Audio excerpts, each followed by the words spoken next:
ahojte, zase s vami je Miriam a dneska vám idem ukázať 1, 2, 3, 4, 5, 6 veci, ktoré som si kúpila v Prešove, bo sme boli na výlet s učiteľkou, no tak boli sme z Action. Takže ideme vám ukázať. Je to fixačný sprej, ten.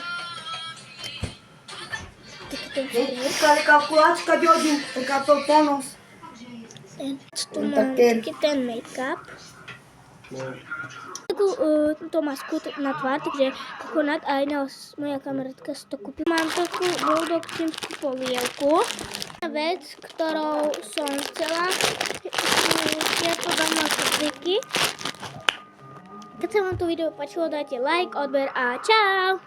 S vami sa ľúči Miriam Star.